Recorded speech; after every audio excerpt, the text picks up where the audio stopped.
Is there any evidence of reincarnation in the Bible?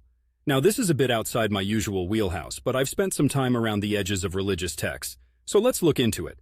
Firstly, the Bible doesn't explicitly support the idea of reincarnation if we're talking about the cycle of death and rebirth, in the way that Eastern religions like Hinduism and Buddhism describe it.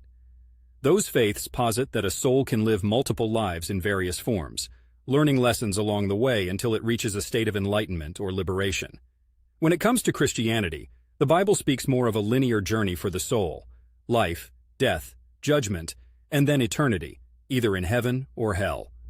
Hebrews 9:27 puts it rather starkly: just as people are destined to die once, and after that to face judgment. This suggests a one-and-done approach to earthly life. However, if we're combing the Bible for scraps that could point to something resembling reincarnation, there are some folks who point to the story of John the Baptist.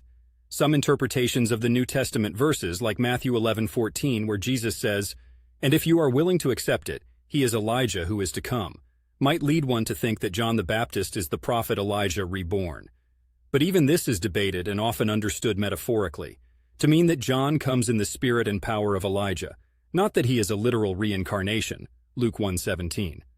Another interesting tidbit arises from a story where Jesus asks his disciples who people say he is. Some say John the Baptist, others say Elijah, and others still one of the prophets of old risen again, Mark 8:28.